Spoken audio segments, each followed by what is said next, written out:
The lobby of the Ashford Meridian smelled like white tea and cold marble, and at 20 minutes to midnight, Daniel Ashford stood in the middle of it, holding his sleeping daughter, and being told there was no room for either of them. He had not expected to be recognized. He had, if he was honest with himself, expected to be treated like anyone else who walked in off a delayed flight with a 6-year-old drooling faintly against his collarbone and a rolling suitcase with a broken wheel. What he had not expected was the particular tone the young man behind the desk used. The tone reserved for people the hotel had already decided it did not want. The clerk's name tag said Owen. Owen typed for a long moment, frowned at his screen, typed again and told Daniel, with the practiced regret of someone who had said the sentence before, that there was no reservation under that name and that the hotel was fully committed for the evening. Daniel shifted Mia's weight against his shoulder and asked him to check again. He gave the confirmation number from memory, the one his assistant Priya had texted him that morning, along with 3 exclamation points and a note that she'd gotten them the corner. Suite on 11, the one with the skyline view Mia liked. Owen checked again. He was polite about it, apologetic in the flat, rehearsed way of someone whose apologies had long since stopped costing him anything.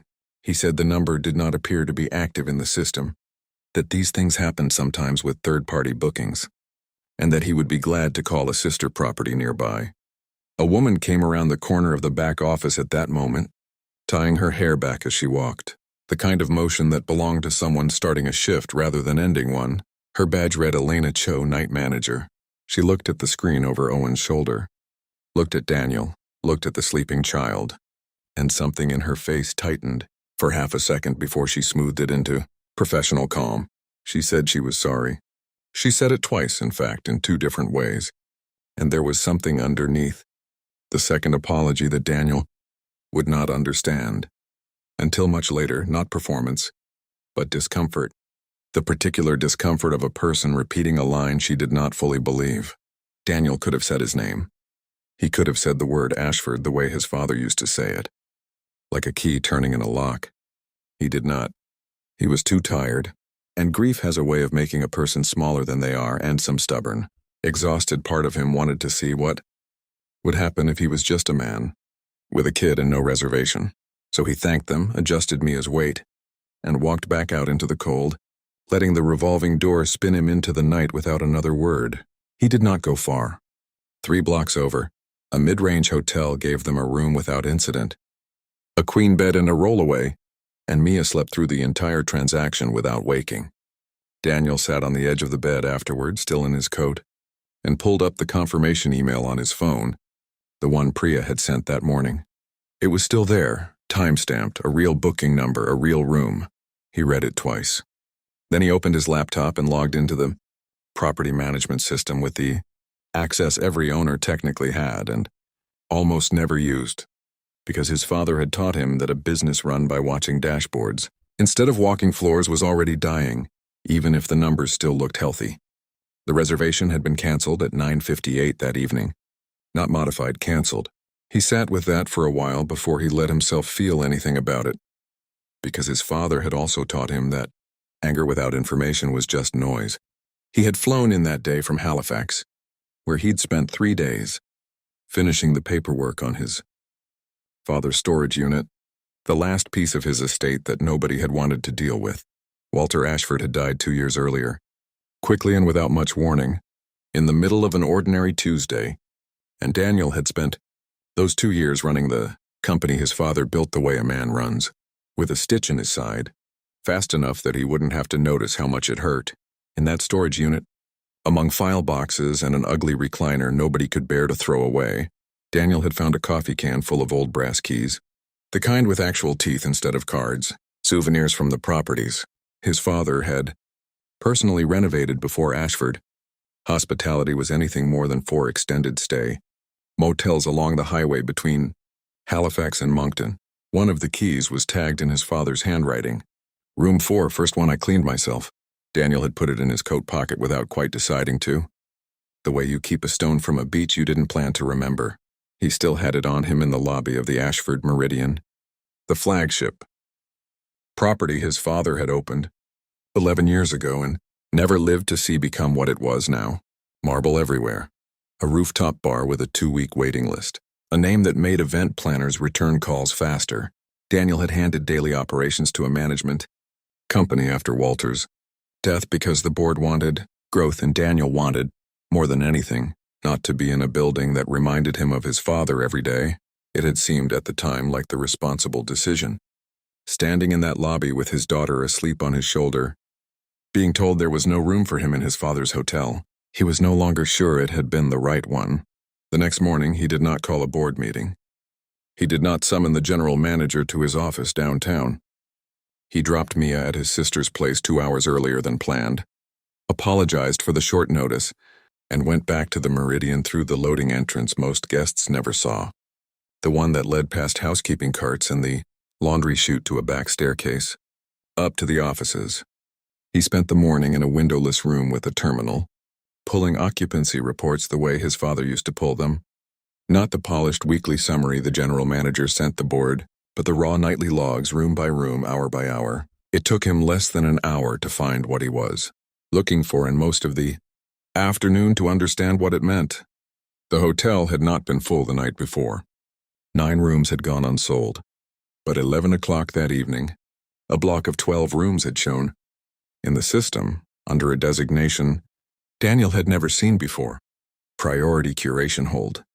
He searched the term and found a policy memo from 8 months earlier, signed by the general manager, Preston Cale, describing a program to protect a percentage of nightly inventory for what the memo called high-value last-minute demand, coordinated through an external concierge partner named Marsh & Vane Travel Services. On its face, it read like something out of a hospitality trade magazine. Revenue managers held back rooms during high-demand periods all the time, betting that a late walk-in willing to pay a premium was worth more than an early, lower-rate booking. It was aggressive, maybe a little cold, but not obviously wrong. What was wrong was underneath it. In a smaller file Daniel almost missed, a scoring rubric used to decide which existing reservations got quietly bumped to make room for the hold. It weighted loyalty tier, rate class, and something labeled guest profile fit, a category with no clear definition anywhere in the document, populated by a checkbox system front desk filled in during check-in based on things like luggage type, party composition, and whether the booking had come through a corporate account or a discount channel. Daniel's reservation, booked hastily by Priya through a general travel portal for a father and a 6-year-old on an economy fare after a canceled connection, had scored low enough apparently, to be released the moment a better offer came in through the concierge partner. He pulled 3 more months of data. The pattern held. Families scored low. Solo business travelers on corporate rates scored high. Anyone who paid with what the finance software flagged as a debit card instead of a premium credit card scored measurably lower, for no operational reason he could find. Somewhere in the last 8 months, without ever writing it down in those words, the hotel his father built on the idea that every guest deserved to feel like the only one that mattered had built a quiet machine for deciding which guests mattered less. He did not go to Preston Cale first. He went to Elena Cho, because something about her face in the lobby the night before had stayed with him. Not guilt exactly, but the look of someone doing a job she had already argued with herself about more than once. He found her in the back office before her shift, going over the previous night's incident log, and introduced himself properly this time. He watched her go through several visible stages in the space of a few seconds. Recognition of the name, a fast mental replay of the night before, and then something that looked almost like relief, as though a weight she'd been carrying alone had just been handed to someone else. She did not defend herself right away. She pulled up an email instead, one she had sent Preston Cale 7 months earlier, flagging what she called an uncomfortable pattern in the guest profile fit scores and asking whether the criteria could be reviewed. The reply, when it came 2 days later, was 3 lines long. It told her the system had been approved above her level, that her role was execution rather than policy, and that the numbers spoke for themselves. Occupancy revenue up 11% since the program began. She told Daniel plainly and without asking for sympathy that she had a 15-year-old son and a mother recovering from a stroke who lived with them, and that the Meridian paid better than anywhere else she'd worked in the industry, and that she had told herself for months that flagging it once had been enough, that she wasn't the one setting the policy, only running it. She said she remembered specific families. The system had bumped. A nurse and her husband celebrating an anniversary, an elderly man traveling to see a grandchild born early, and that she still thought about some of them on nights she couldn't sleep. Daniel did not tell her that was an excuse, and he did not tell her it was fine. He asked her one question, whether she believed honestly that the program was designed the way Preston described it, or the way the data actually behaved. She was quiet for well, before she answered that, she'd stopped being sure a long time ago, and that not asking herself the question again had been easier than the alternative. Preston Cale had been hired 18 months after Walter Ashford's death, brought in by a board eager to professionalize what had, under Walter, been a company run partly on instinct and personal relationships. Preston was good at the parts of the job that showed up in quarterly reports. Under his direction, the Meridian's margins had climbed steadily, and the board had praised him for it twice in writing. What the board did not know, and what Daniel found only after a longer look at the accounts payable, records tied to Marsh and Vane, was that Theo Marsh, the concierge partner responsible for filling those held rooms, had been paying Preston a personal referral fee on every premium booking, funneled through the hold program, routed through a consulting invoice that looked, on the surface, like a legitimate marketing expense.